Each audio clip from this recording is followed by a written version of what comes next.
One to start. I guess I'll do this. Um, and we're gonna do a check-in game question in a moment, but I'll let a few people come in. And I asked Gustavo, who already shared in chat, if anybody else has any songs they recommend that are great, like mood builders for starting a space like the one that we're gonna start today, which is all about, I don't know, it's about vulnerability, it's about failure, it's about doing things differently. If you have one, just recommend it, and we'll add it to our. I'll try and circle the songs. I think there's a few quiet moments that we can do this. In the meantime, just kind of get settled in.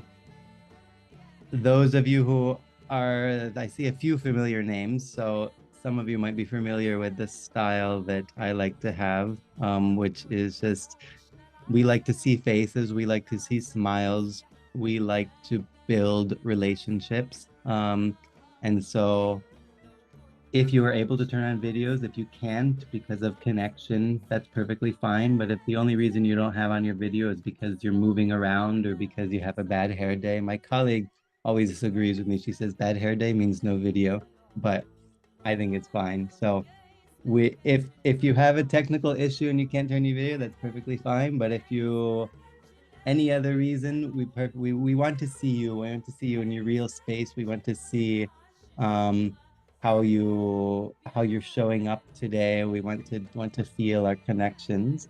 And I'm gonna. I also a few people dropped this in, so I'm trying to, as I'm talking,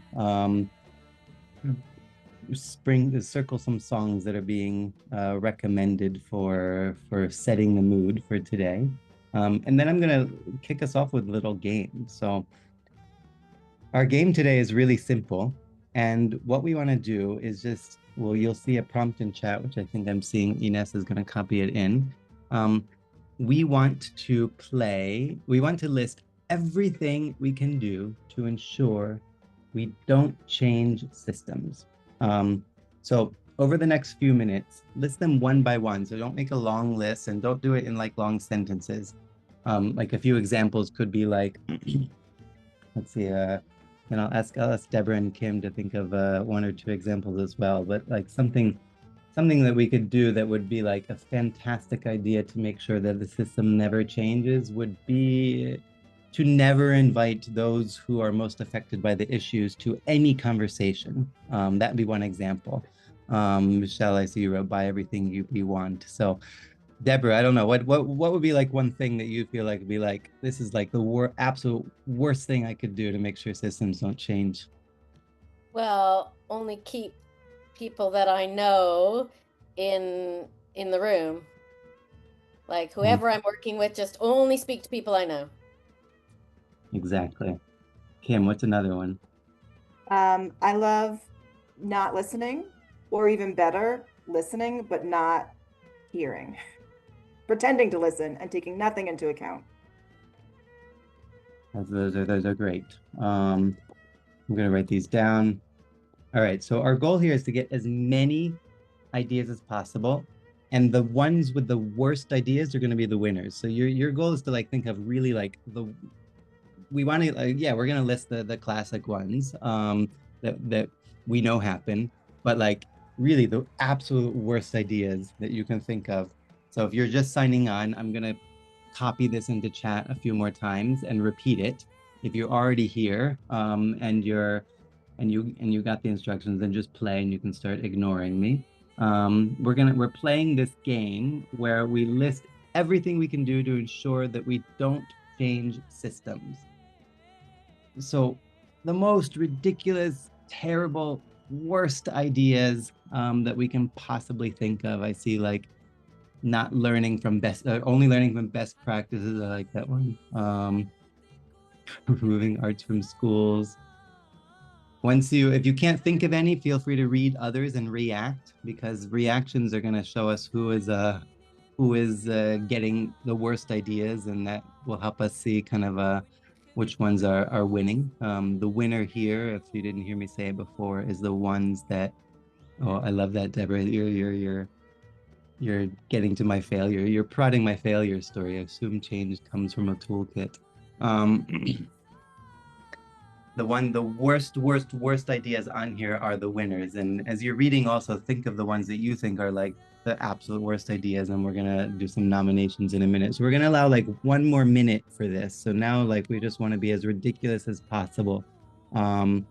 Whatever else you can think of that is just like the absolute most terrible idea, to make sure that we just always we stay stuck in this system of inequity and where the rich just keep getting richer, and whatever else you can think of.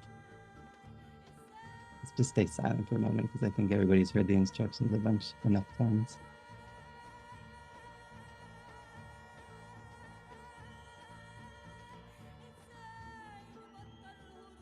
Deborah, Kim, what are your favorites, or what are your least favorites, I guess? What are you seeing emerge that are the worst ideas? I liked one up here at the top, which was raise awareness only and never take action.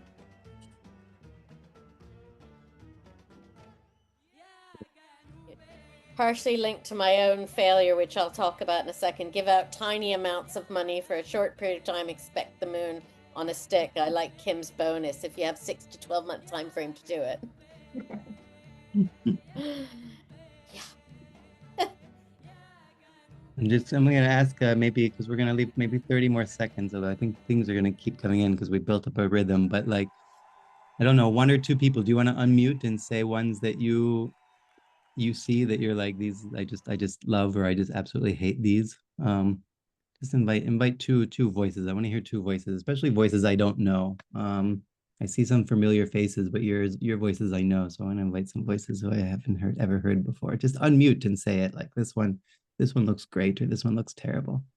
I don't know. Jose, Love Jacob, make everything a pilot, never actualize a project. love that. One more. Gloria, Sarah, Bea, Isabella, Wambui. Anything you see that I'm you're just gonna I'm I'm gonna say mine. This is Wambui.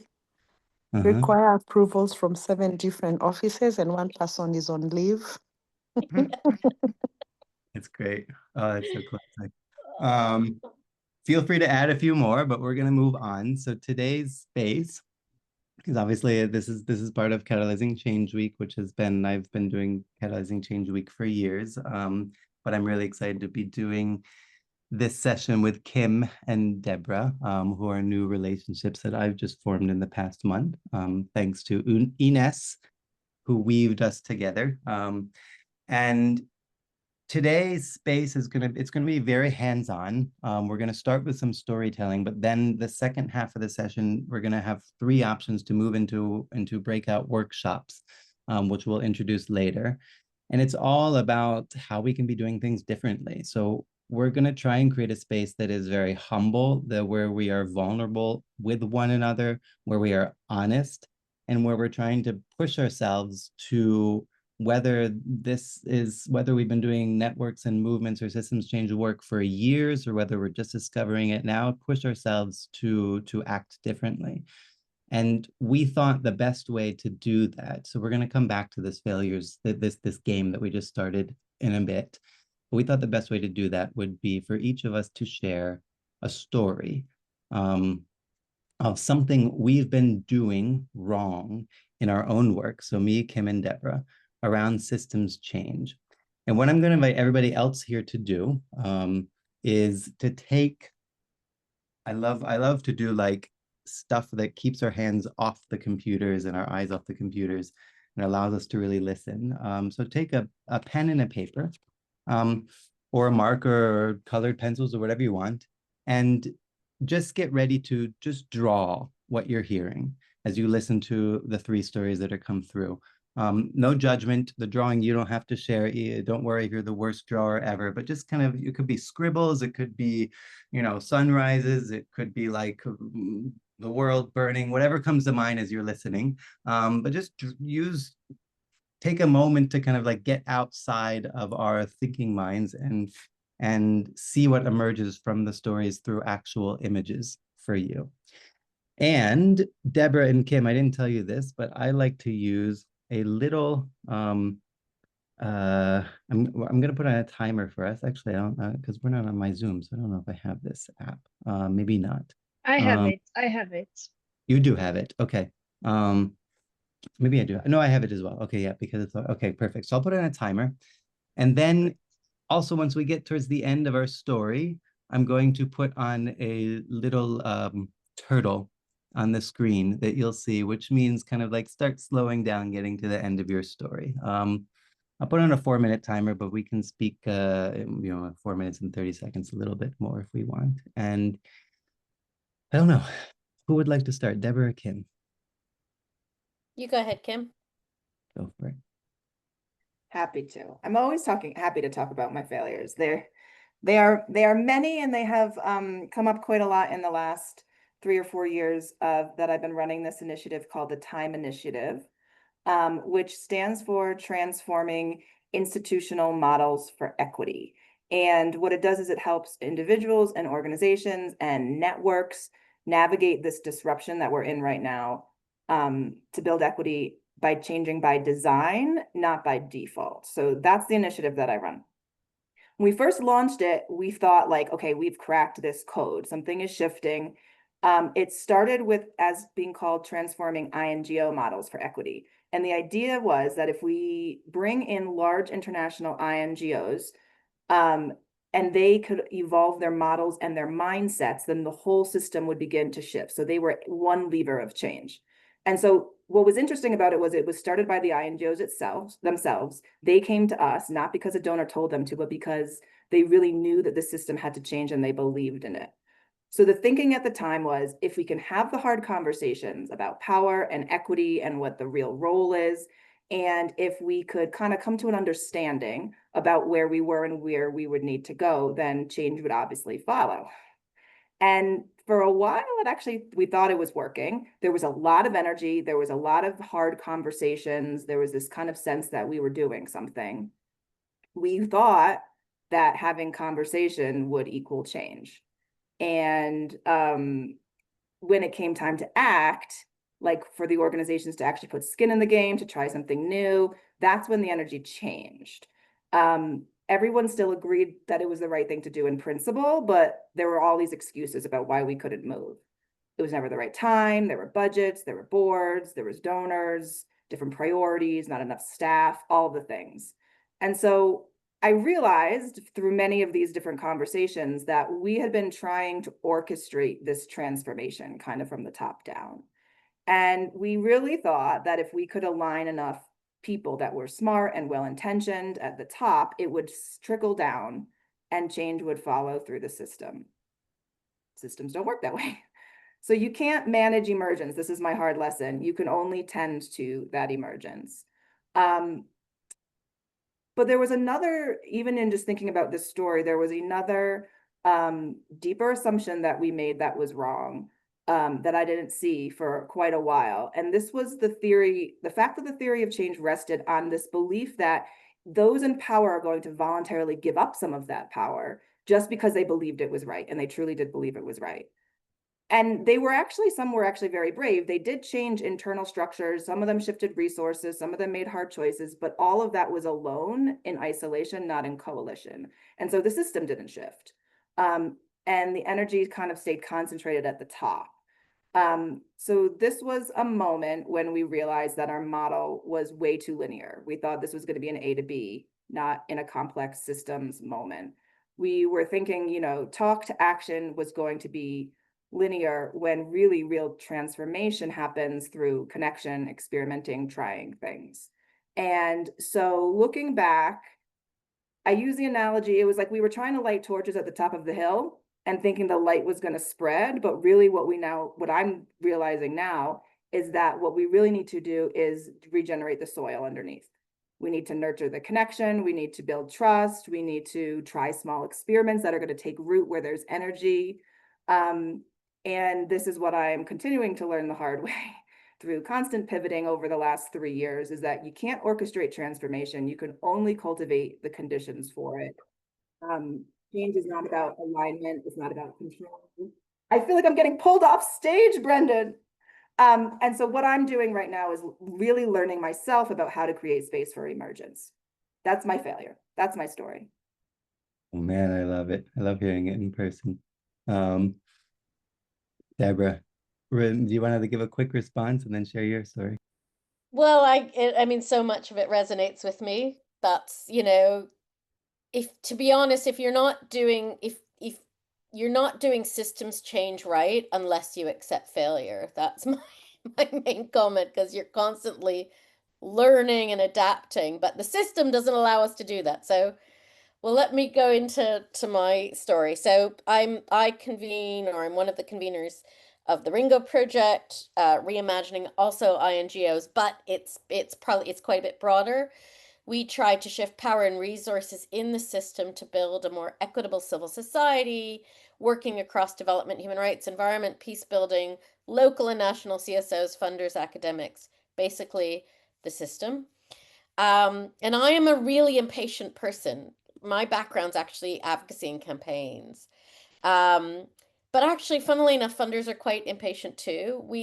And when you're working to build a new idea from the start, we don't really tell the truth to each other about how long these things take. We just say, yeah, we can do that. It'll take, Kim's thing 6 months, no problem. And we don't really recognize how intransigent the system is. And I was absolutely guilty of that. I started gathering some colleagues around the idea in late 2019. We got some initial funding confirmed just when COVID hit in 2020. And I told people and the first funder, let's just try it out, 6 months to a year, see how it goes. And I just assumed people would come to the lab and things would move, but like what Kim just said, the system was ready, right? I've been working on this sort of ideas for 25 flippin' years. Um, so, we had the ambition to get started, but I failed. I probably failed the system itself by not really describing how long this would take. And here's how it unfolded. Our startup grant was tiny, and I gave hours, days, months, we all did, that were unfunded, quite typical for civil society. COVID hit, everyone stuck at their desk, so demand for the lab was huge, and much broader and wider than we had anticipated. And it was good. We got a couple of other funders came in after our initial grant. But the needs of the network, probably after year one, maybe 18 months, couldn't be met. Funders gave a grant for 1 or 2 years at a time. And you can plan a bit, but with systems change work, if it ends up being project-based funding, you're stuck because you can't say, hey, we're in this for the long term. And, we played into the system that we were trying to change so we could get funding for the system. It's a bit of a double think in a way. So by the end of phase one, which was the initial lab, we didn't have a plan to continue supporting this beautiful network that we'd built up. And we focused our work on working with a couple of key constituents, funders, and boards. And we thought it was a good way forward, but our constituents said, no, it's not. Hey, what about us? You forgot about us. We assumed that the prototypes that we develop in our social lab in the first phase would take a life of their own. They didn't. And we assumed that the participants would take their newfound knowledge and shift the system through their own networks. So my biggest lessons of failure after our network said, hey, what about us? Was first, every party needs a host, right? Everyone wants to change the system and shift power, but you need a kind of central nervous system to hold it all together. You've got to introduce people. You've got to encourage more people to the buffet table. I could take this analogy very far. You've got to get people to get over their shyness, try out a new dance, whatever it might be. And the second lesson is that system change parties are not a one-night stand. They require really long-term resources. And I wish I had said this to the people who got on board. This is a 5 to 10 year journey, and can you commit for the long term? You might lose people if you do that. So that's also the challenge about that. And I think we're going to discuss a bit more in the breakout session around this tension between patience, long-term party change, and that kind of push and sense of impatience that is my natural way of being. There you go. Under the gun. Really, really impressive. Right on the dot. I don't think I'm gonna make my 4 minute mark. Um, but I want to say one of the things that I love about your story is the party metaphor. Some of you here who might be familiar with the Fito Network, and also our tagline for the network's festival is, but we borrowed from somebody else, definitely not ours, but is if you want to change the world, throw a better party. And so we're really into party metaphors. And my story, so okay, let me put on the timer for myself and keep myself accountable. My story is, oh no, where'd it go? Where are the tools? Okay, there we go. My story is about, it's essentially around how resources, it was a failure that was actually listed in there. Maybe it was yours, Deborah, of how we believe that we create a cool toolkit and it's going to change things.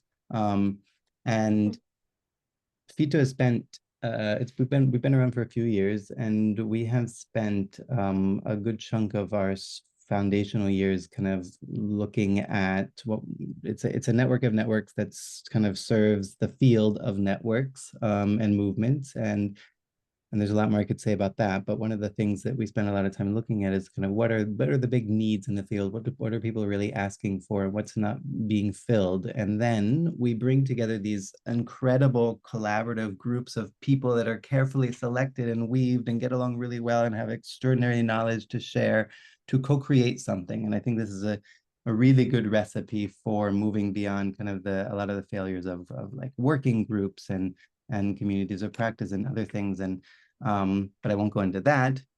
But what each group creates is this kind of powerful, beautiful resource that fills gaps in the field. And we've, over the years, we have this collectively created toolkit of 500 tools for collaborative change. We have a toolkit, a playbook for telling your network stories. We have a guide for resourcing networks, all developed in the same way through detail, in-depth co-creation. And one of the things that we realized is that we don't actually know. We can go and we can look how many people are accessing the tools, the downloads, how many people are resharing them, but we don't actually know whether that's actually changing any behavior.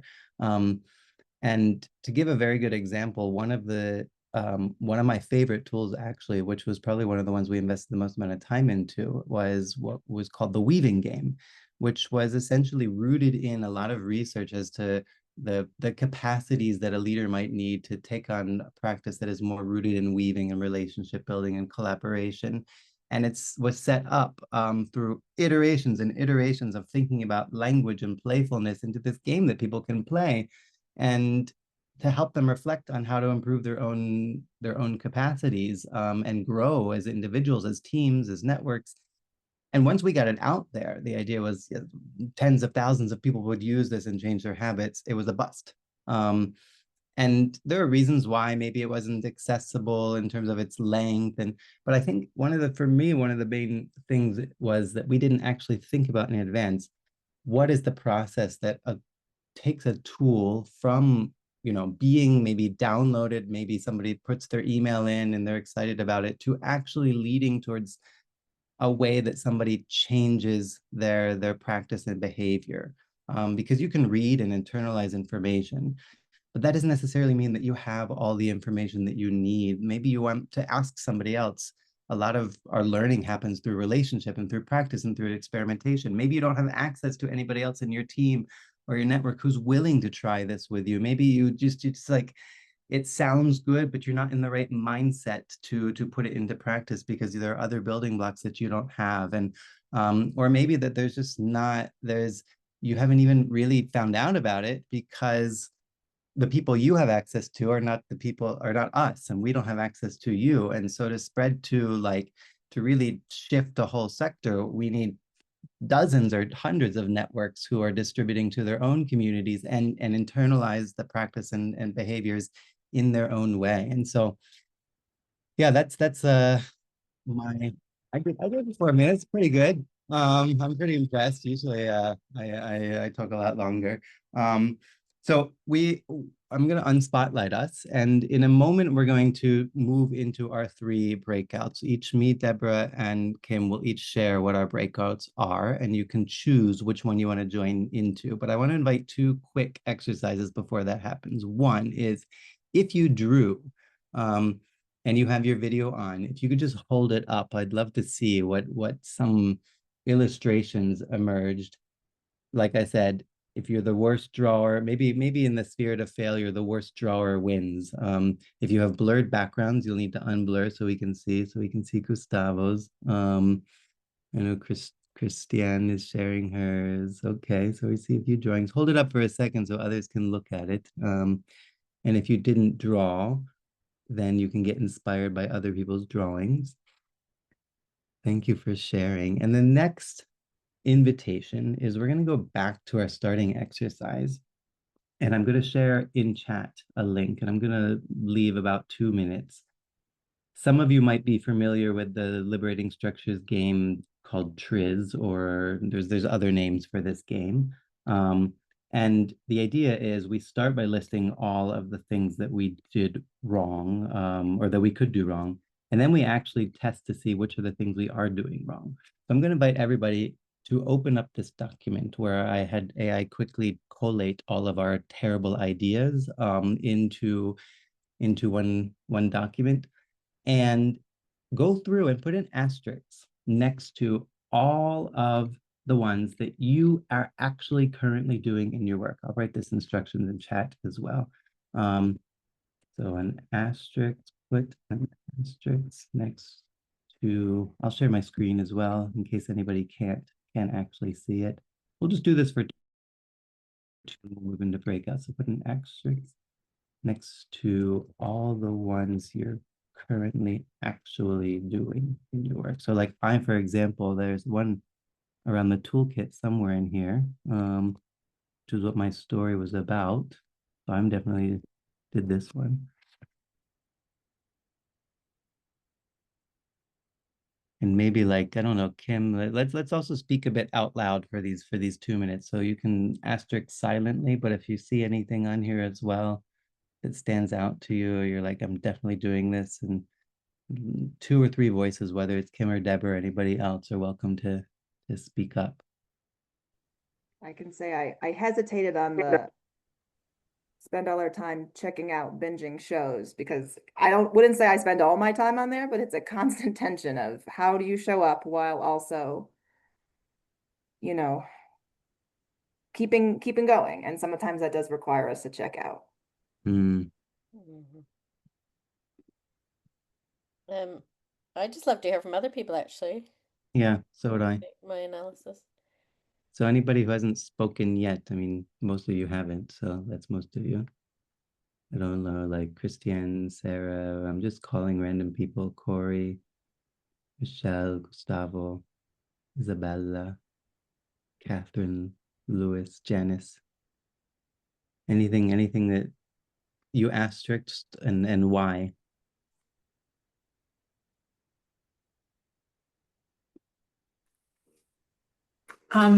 I'll speak up just in sharing. One that I asterisked was around only sharing things in my language.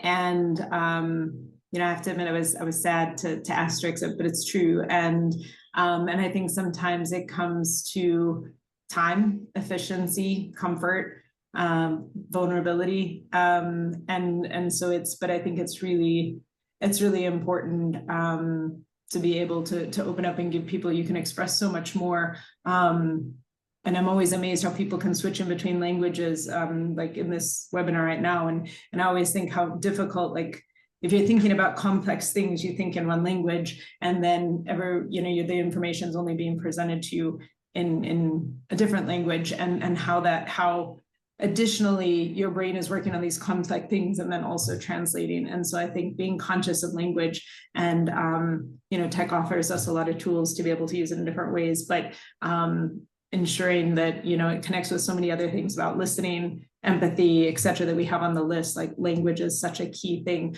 but also inclusivity from a disability perspective, and then hearing from voices and perspectives that don't hear and or speak and or physically participate in the exact same ways, making sure we have space and intentionality there. Thank you. Thank you for sharing and being open with everybody. Maybe one more person just want to speak up and share something that stood out for you and why. I'm also highlighting, as I think a few others are, the ones that are winning, but I'll leave a moment of silence for somebody to step in. Go ahead, whoever you are. It's Michelle. I can talk on doing monitoring and evaluation using Western knowledge systems only because I have to do it that way because my clients won't let me do it any other way. And you tell them that we need to do it, listen to other voices in other ways, but then you get fired. So what you do? Thank you. Thank you for sharing. I think many people can resonate with that. Okay, so like I said, we're going to open 3 breakout rooms. You will each be able to choose which one. We'll tell you what they are now, which one you'd like to join. They're meant to be very hands-on. Hopefully, there'll be a small enough people in each room that it will allow us to deepen our conversation with each other. And I'll start with mine, which is essentially related to my story, which is how do we take something and think about the rippling or spreading from the start. So don't design a tool and then expect or think about how it will ripple after, but while we're designing it, or maybe even before, design it so the ripples are built in from the start. Kim, do you want to share yours? Yeah, happy to. So mine is something that I've been thinking about quite a bit recently. It's about, in this moment of change and transformation, what kind of leadership behaviors do we need? And I am increasingly convinced that the behaviors that worked in the system that we were just in are no longer the leadership behaviors that we need to get out of it and to build something new. So question is, what do we need and how do we all do it? Deborah? And mine is really, I put patience or push, but it's really exploring how to balance the slow needs of system change work, which is really a lot around mindsets and other things, with sometimes the need to do rapid influence and responsiveness. It's probably a classic challenge between social movements and sort of campaigners type of thing, but really relevant for systems change work. Ines, are we ready to open rooms? Yes, we are. So we have about 20 minutes or 15 to 20 minutes in each of the rooms. I'll set a timing as well. And the rooms are open. Can you? Thank you, Janice. I was saying that I think traditionally after we do breakouts like these, we ask the people who hosted to share, but I think in the spirit of this session, we should be breaking tradition.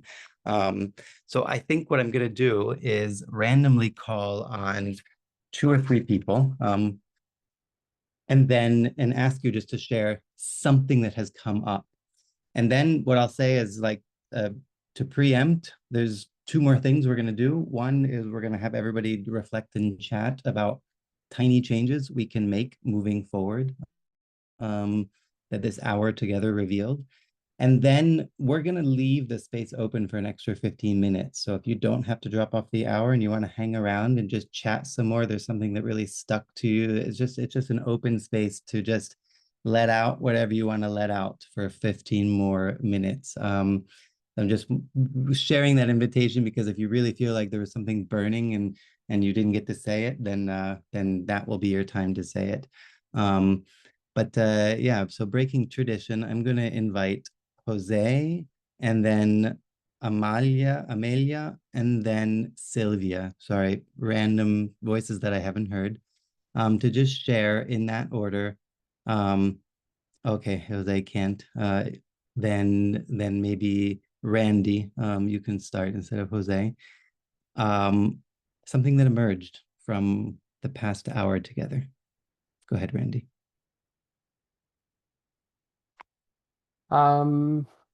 Yeah, I think for me, in thinking about systems change and the conversation we just had, really being able to connect with the entire system, recognizing that, not everyone perhaps sits soundly in our space of making systems change or what's possible, and being sensitive to kind of the pace, the level of ambition, the design of change, and what it looks like to coordinate meaningful progress over a span that makes sense and is likely to bring others along.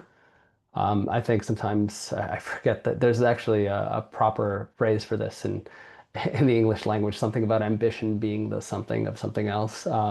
Essentially a negative point about how ambition can kill something. Perhaps someone else has that on the tip of their tongue. Anyway, I think all of us in this space of systems change can definitely be at the consequence of our ambitions and what we see as possible, affecting our ability to actually make a meaningful difference in the short term and with those on the ground, et cetera. And I'm hopeful that this conversation has brought forward some consideration of how we can be more sensitive and thoughtful about holding our ambition while also being grounded in what's effective and likely to make a difference. Thank you, Randy. There's an invitation in chat for everybody before you sign off. But just type it. Oh no, Deborah, you aren't supposed to press enter yet. Type it, but so don't follow Deborah's failure. Sorry, I'll delete it. You helped us learn, Deborah. Type it, but don't press enter yet. We're gonna all type. I'm gonna share it. Oh, you can delete. I didn't know that. Amalia, I'd love to hear your voice if you can unmute and share. Just one thing that emerged for you, and then we'll do the I don't know if Amalia is with me. So Akanksha, or you couldn't speak in my room. Nicola.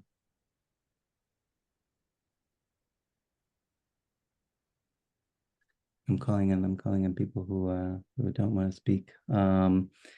Betsy. One thing that emerged for you. Really the power of working together and having the humility to know you don't have all the answers. And it's retraining your muscles. Let's be honest. There's a certain way of doing things. And I think you have to get comfortable with your discomfort and go from scarcity to abundance and sort of pull people together in that way. And I find that you get better results that way. And that's my takeaway. Thank you. Okay, so I'm going to count down from 5, and at 0, I want everybody to press enter and to share their one tiny small thing. 5, 4, 3, 2, 1, go. This is called Chatterfall, if anybody doesn't know it. You get all the answers quickly at once. So take a moment to read what others are sharing. Maybe you'll be inspired by others' answers. And 2 invitations now. One is Ines is going to share about other catalyzing change sessions. Then there's only one rule that I have, which is you cannot leave without saying goodbye. So don't sign off silently, don't disappear, but unmute and say goodbye, ideally in a language that is in English. Can we take a photo, Brandon? Can you take a photo? Can I take a photo? Or can we take a photo? You want to take a photo? Sure. Well, I guess. Go ahead. Go for it. Take a photo? I'll put it on my KPIs or my impact later. If we could all turn on our cameras, and I'll count from 3, 2, 1. Catalyst. Thank you, everyone. I'll share it later. So yes, we'll share in chat a bit more about the session. But like I said, don't sign off without saying goodbye. You're also welcome to stay 15 minutes more if you want to. But if you have to leave right now, please unmute and say goodbye in a language of your choice. This is your exit. Good sense. Goodbye, everyone. Thanks so much. Bye. Excellent Thank session. you. Take care. Thank you. Ciao. Thank you and bye-bye. Bye. Ciao. Kwaheri. Abraço. Abraço. Tchau. Obrigada. Tchau. Kwaheri. Yes, yes, Wambui. Okay, so are those who are here sticking around for 15 minutes more? Just give me a nod if you are, so we know that okay, so great. This is great because we have a very small space. I'm gonna not facilitate anymore and just see what happens. So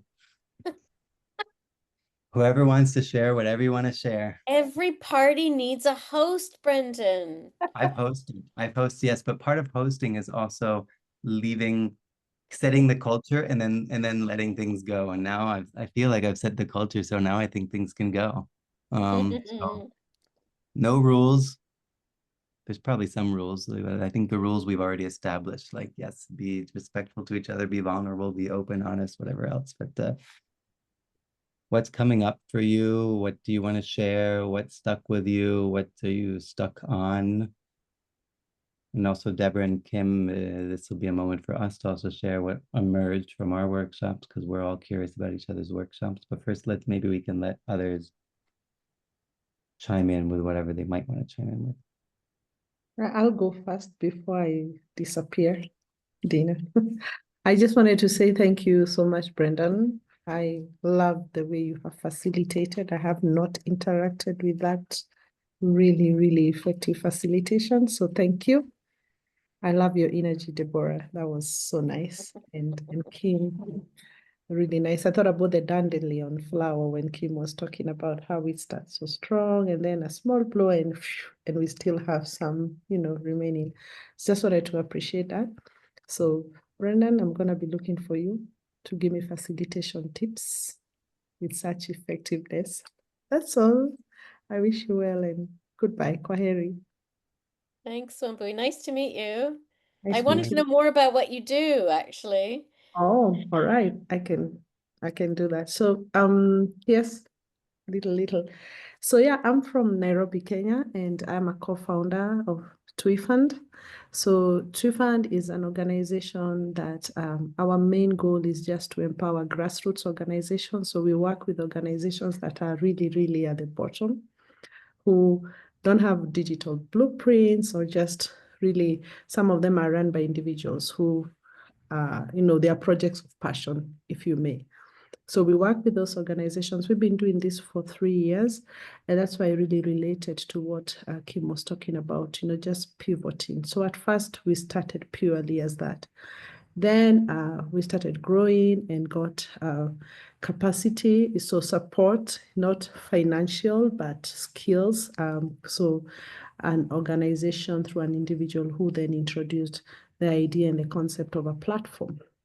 So they lent their tech, their expertise and help us build a platform. So TWI Fund is a platform where we now have the organizations on the platform. They tell their stories, then we refine their stories. From that, we've been able to attract funding, trust-based funding. So the funders who trust us, who fund us, are relationships, who then come and they say, okay, we have this amount of money. Could you give us like 5 organizations or 10 organizations? So we have been able to raise money for now 25 of our 200 organizations in these 3 years, just small grants of $5,000. The highest got $7,000. They were shook. They have never gotten that kind of funding. Then we have partners who also help us in building capacity. They train the organizations directly. So we have webinars, or then they fund local organizations who are in the field of training. The capacity building is really basic business, bookkeeping, social media, very basic. So that's what we do. But now we are moving to building consortiums within our organizations so that we can scale higher, we can attract larger ticket funding. So that's why this was really great, because it helps me understand the ripple. Yeah, that's all. Thank you. Thank you so much for sharing. And I'm Catalyst now, co-chair in Nairobi, Kenya. So great to be here. Ah, okay, got it. Yeah. Got it. Thank you. and the Alright. most recent member of our development committee. Yes, that's true. Again, more learning. So that's why I like when we have, the outcome from our breakout, and the general was like, being vulnerable, being bold, to allow yourself to sit in spaces where you have no idea what is being done. But yes, I'm in the development committee, I will learn. Yeah. Yeah. So, Thank you. but I put my LinkedIn. Please feel free to connect with me. Yeah, So now I'm great. going to go and have dinner now. Oh, yes, it's late there, of course. Yeah. Yeah. All right. Thanks for Bye-bye. sharing. Instincts, Um, second hand. Christiane and Brooke, is there anything that you want to share?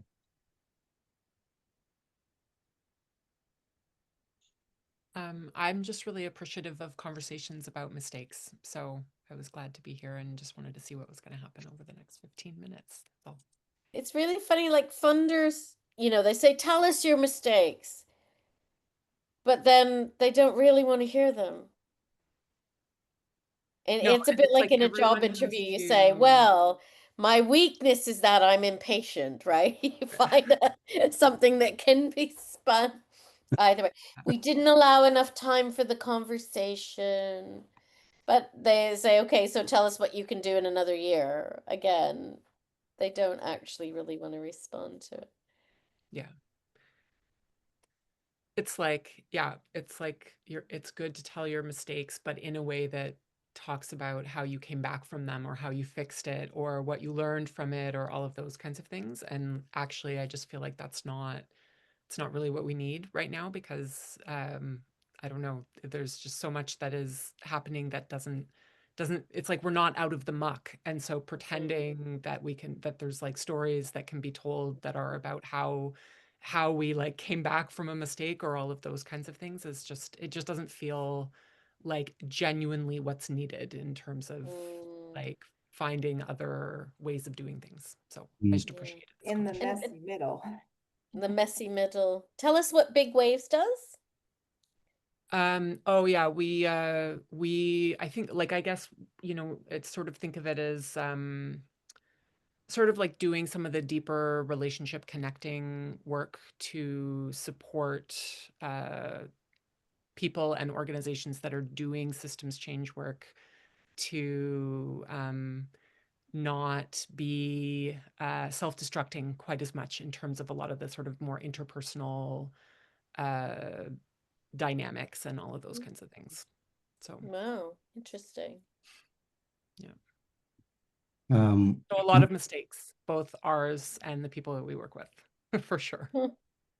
One thing, I think one workaround, I'm just thinking out loud, like how to get funders to like listen to mistakes in a way that feels authentic, and that we are allowed to be authentic. And I think one workaround is creating spaces like this, because then we're not just sharing it with the funders, but we're sharing it with everybody. And like with the way that you facilitate it, you can I think you can demonstrate like the different way of thinking and listening. And you're also like, you have collective power if you have enough people in the room, that it doesn't feel like, you're facing the funder. But another thing is like this failures report that we've been working on for a few years, is one of the comments that we've received is that like it feels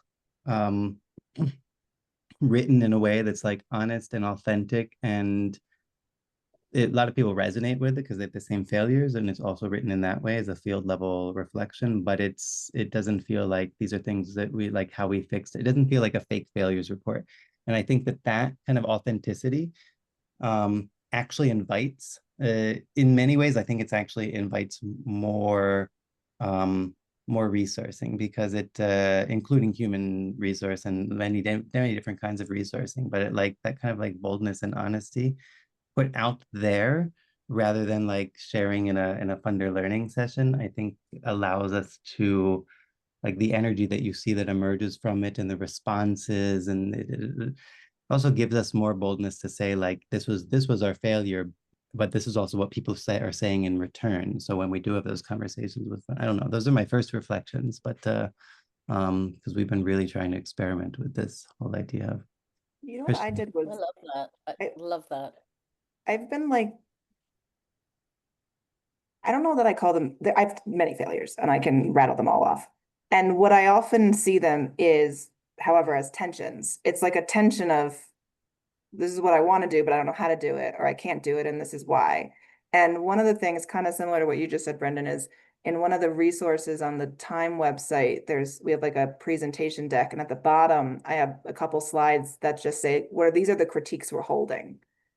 And they're real critiques. They're critiques that I think about all the time. And I don't necessarily have an answer, but at least I can like kind of say like, yeah, we recognize that this isn't perfect and this is why it's not perfect and this is what we're trying to do about it. And then we're just like trying to iterate towards doing better. Like we didn't bring in civil society organizations in year one, and there was a reason, but like it wasn't perfect and I wish we could have, for example. And that is how but honestly, doing this exercise to come up with this story helped me crystallize a lot of my learning. So it was a very interesting exercise. Also, yeah, that's a really good point. Like telling the story of the failure helps you figure out why it's valuable and share it better. That's definitely true. Kristen, we haven't heard your voice yet. If you want to say anything, you can also just be listening. Yeah, no, thanks. I mean, so many aspects of this are so valuable. Like Deborah said in our session, it was like just not enough time. You know, there's so much to talk through and unpack, and somebody says something, then you want to, expound on it.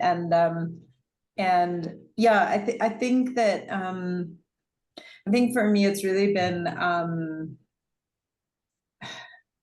the space around the solution and the how. Like, I think for the first time, like there's a huge swell of momentum building around system change and around people. And I think it's been, there's COVID, there's, this year, the most major upside in development funding we've seen there, there's a lot that's kind of like converging, but I feel, this is a space I've been working in for kind of over 10 years, and kind of before you might've made as much progress to scream at the wall as, you'd make in actual systems. People just, so I feel like there is a real momentum building, and I feel like that's a big part of it, is the coalition building around it and the like-minded, and how do we make it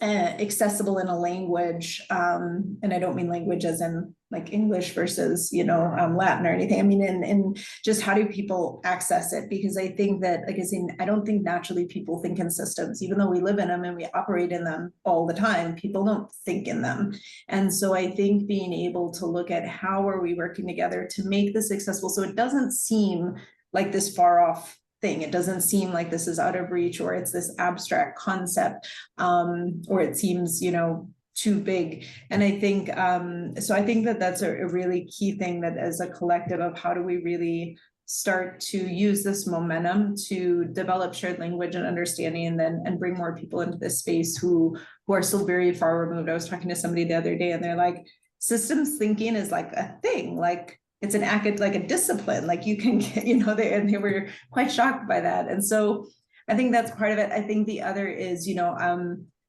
resonated on the patience versus push, Deborah. I was in that group, and I think for me, I'm definitely at a point of impatience, of where it's really, there's so much that's been talked about theoretical, and the how, and I was in another group that came up earlier, in one of the other Catalyst sessions earlier. It was like, okay, but how are we doing that? How? So people say like, let's build trust.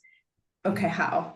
Like you get people like, let's collaborate. Okay, how? And so that's really the space that I'm in, is we're building a solution on the how. And so we've been trying to find a time to connect, but very much looking at, it's great. I'm grateful to be a part of this space and find other people, and like I say, really eager to collaborate, from a thought leadership perspective, as well as from an actual, in the doing of how we really action this. So I'll be reaching out to, and like I said, looked at Fido Network earlier this year. Brendan, interested to chat to you, Deborah, interested to learn more about Ringa, because I really think that and then also we have a tech-led solution of, I'm really interested too, how do we build, not duplicate what's there, but how are we building for integration on tech side? So where we see something that's really working, we can quickly integrate, and we can scale much more quickly with things, as well as how we can use tech to take some processes that, like there's a place-based methodology with a group that I'm working with that's really, really fantastic. And we're talking on how can we use tech to kind of expand and scale some of what they're doing without losing the human touch of it. So yeah, sorry, that was a lot, but like I said, I'm grateful to all of you for the work you do, the space, and like I said, I find hope in all of you. We're building a momentum that's powerful. Thank you. Thanks. Really great to meet you all. Yeah. You too. I've already asked for requests on LinkedIn. Stay connected. Yeah. Kim, Deborah, any last words before we all leave? Just how do we, it was too fast, like if I'm gonna give feedback, and I think it was actually a few minutes shorter than we thought it was gonna be. But you know, we're all in our little networks with Catalyst if you're involved in Catalyst, right? So we've got one network and you can't do all the networks, like you just can't. How do you keep this cross fertilization going, Brendan? That's like the challenge I lay to you. I didn't hear anything. I didn't hear anything you said because my internet cut off for a second. So Yeah, really? I don't know if I want you to repeat it. All I heard was this is the challenge for you. So now can you retell me? Oh, really? You genuinely, you did? I thought you were joking. I I actually said, didn't. you know, the challenge with Catalyst is I can see, I'm still trying to get a feel for it, even though I've kind of been involved in one network for a couple of years now, like, or a year or more. There's all these interesting things going on in interesting networks, and you can't stay connected to them all. But I know that somewhere over there's a network that would be useful for me. But I don't have the time to be in that network as well. You know, most of my network time is unpaid, unresourced, and so on, right? So what do you do? How do you maintain that connectivity? You know, we had an hour together today. That's not enough. Anyways, I don't know the answer. It's my challenge to you, Brendan, as an expert in networks. I think for me, it's just when you feel it to move forward with it. So like, because I don't know, in the first hour, I didn't feel anything that allows me to move forward. But like with some of the stuff Brooke is saying, it's related to a consultant ecosystem that we're building. Some of the stuff, Christiane, that you're saying, it's related to a new actually process, cross-field level knowledge, storytelling process that we've been building. Deborah, like there's stuff about Ringo that overlaps with our philanthropy stuff that we're building. So it's just like, I don't know. I think it's funny that you said a failure is the last 15 minutes doesn't allow for the conversation, because I think these last 15 minutes allows the richness and the follow to emerge. So for me, that's where my mind is going. Like I can already see how all people in this little screen are fitting into puzzles that I'm but then it's my burden to create those invitation to take forward. So Kim, I'm gonna have to run as well. Thanks everyone. Sorry, Kim, you've said Thanks. I think while it was short, we achieved a lot in 60 minutes. So, and I love I'm gonna look at the list. I'm gonna look at the Miro board and see I would love to hear from you guys what happened at a different time. Maybe we can write it up. Here, I wrote in Kim by Deborah. Yeah, I'm gonna have to run. Sorry. Ciao. Bye. Bye. Thank you so much. Thank you so much. Thanks. So much. See you soon. Bye. Bye-bye. In